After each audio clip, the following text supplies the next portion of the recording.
Hi everyone, FortunePayback here with a YouTube exclusive video. Was doing some thinking, and the whole series playthroughs that I've been doing on my channel have been kind of a staple, I think, at this point. It's something that I want to continue to do in the future, and I thought it'd be kind of fun to go back on some of them and do some tier lists. First one we're going to be doing is the one for that we did with Ghost Recon this past year.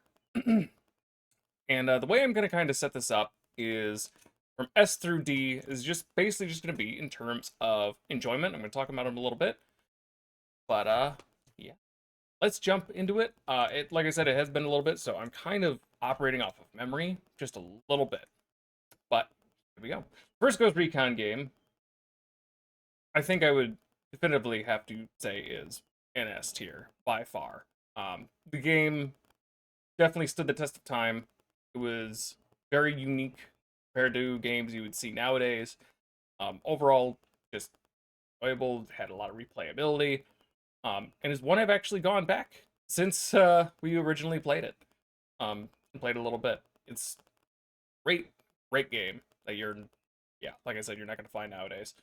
Um, Ghost Recon 2, I kind of split up. You had the PlayStation 2 version and then the Xbox versions. They are very different. I kind of what I'm going to do is with this video is I'm going to put the plots and how does it holds up in the description. So if you want to know more details, you'll go ahead and watch those. But the Ghost Recon 2 PlayStation 2 version,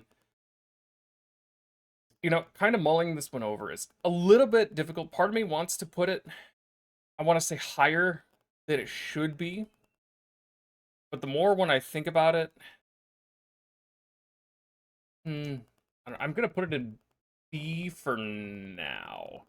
I really liked the classic feel of it. It was the first third-person game. By the way, this Ghost Recon is covering the base game as well as all of the expansions that came with it.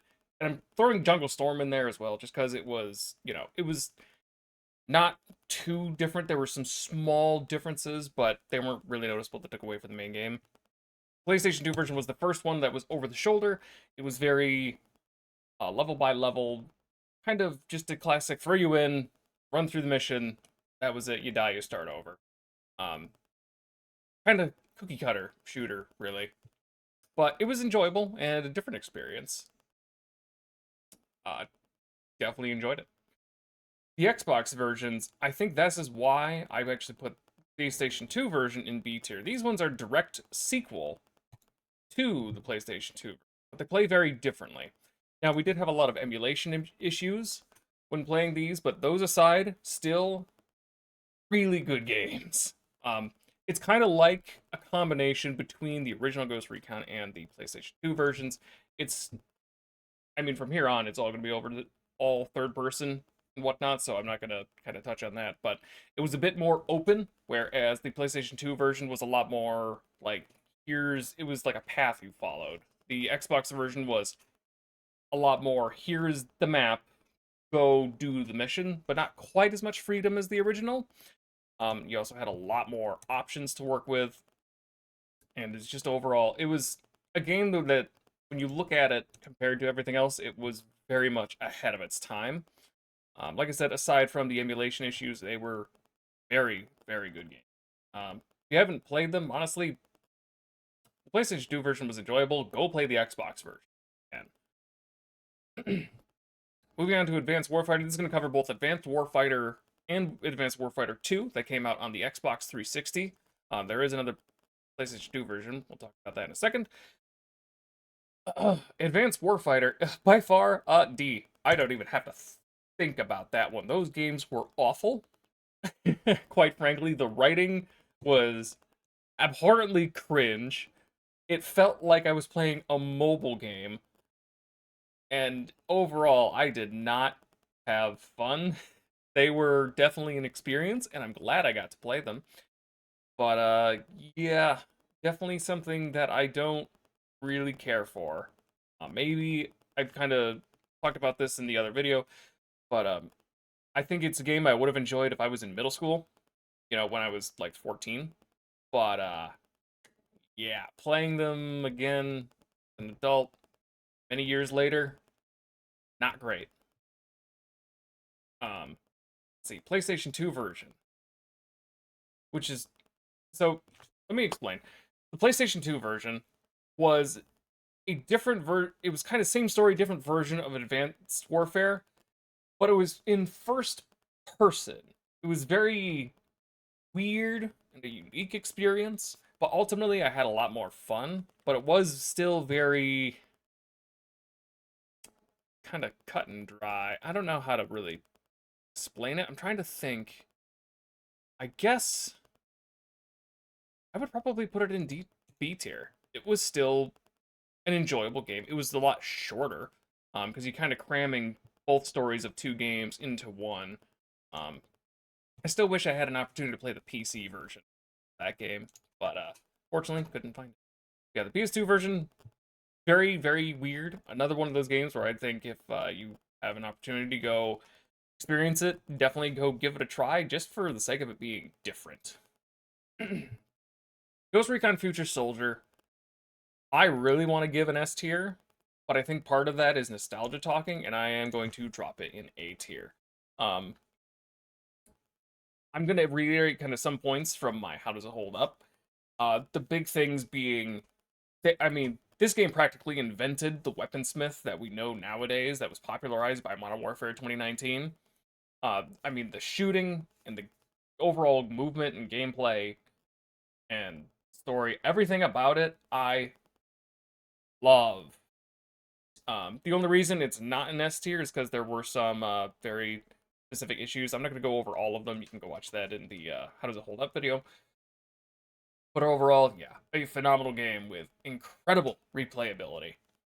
And is one I've played many, many times over. Ghost Recon Wildlands is an easy S for me. If you had to ask me, what was the best Ghost Recon, it's going to be this. It's basically, the whole open world moving from section to section. You get to play however the heck you want. The whole story is just phenomenal. The witty banter between the characters actually having personalities and the way you can customize your loadouts and your characters. There's so much going on, and it's all done so well. Ghost Recon Wildlands, I think, came out in 2016? And part of it is kind of if you look at Ghost Recon Wildlands and you look at a lot of the Ubisoft games nowadays, you could definitely, it's a telltale sign where you could definitely see is like they took a step back in a lot of their development, which I think is severely unfortunate. I think Ghost Recon Wildlands is not only peak Ghost Recon, but to be quite frank, peak Ubisoft development. This game is phenomenal. The reason why it's on par with the original Ghost Recon is simply because of all the same kind of things I mentioned. The replayability, the way you can just play the game, the world. Player agency is something that I value a lot, and these two games do it exceptionally well. And of course, great stories that go along with it. Breakpoint, I don't think is nearly as bad as Advanced Warfighter. I'm kind of torn between putting it in B and C. If I were to think for a moment, I don't know. Somewhere between here. I don't know if it's as bad. So I never did a thoughts video on Breakpoint because it didn't meet my personal criteria for a video. Same with Wildlands. So I'm gonna talk about it just a little bit. But Breakpoint, I'm gonna go over some of the good stuff. First of all, the game was absolutely phenomenal gameplay wise. I loved all of the mechanics that came with the game. Well, maybe not all of them. All the ones that I played with. Because the thing was, at the very beginning, I don't think this game knew what it wanted to be. Because when you jump in, they have the whole... It's kind of like a... How do I put it? Like a Destiny situation where it's an RPG, but it wants to be an MMO and has those elements of, like, levels on the weapons. It was very, very strange. I turned those off almost immediately. There's also a lot of survival elements, which I turned off immediately because I had no interest, so I can't really speak on those. But basically, I just turned it into the same functionality as Wildlands. Where this game really failed, though, by and large, I think, was the story and the way all of that was executed. Um, the cinematography, I mean, we talked about it in our playthrough over and over and over again. It is probably the worst cinematography I've seen in any modern video game ever. It is atrocious. The amount of times you would be talking with someone and they're cutting between the two characters, they're trying to make everything cinematic, but for some reason, like cameras are super zoomed in or in awkward spots. It was horrendous. A lot of the character encounters were whoever did the writing, it was awful. I'm trying to think, a lot of the just the little mechanics were really just the fun part that brought it together and kind of kept me playing. If it wasn't for the awful story and how they tried to be like a modern RPG game, you know, you had your main quest, then your side quests, and then like side quests. They were like miscellaneous. I don't know how to explain that, but the game was a bit of a mess. It didn't know what it wanted to be. But you know what? I think I'm comfortable putting in B tier. The game as is okay. Replayability, I mean, I don't know if you can probably could replay it. You know, in at least in different ways. I might go back and try to do a survival playthrough of this sometime, but I don't really have a desire to be honest. uh, very, very okay game. But you know what? I think kind of looking at this again, that's kind of I'm kind of happy with those. Um, I think either of these could maybe fit in C tier, but overall, that is my Ghost Recon, I think. Overall, very, very great games. I still have fond memories of, I mean, it was only about a year ago as of this recording, but I really enjoyed playing these games a lot. Even the worst ones, you know, I'm glad I got around to playing them. Fantastic experience. I'd recommend you play them all. Anyways, thank you all for watching. The next one.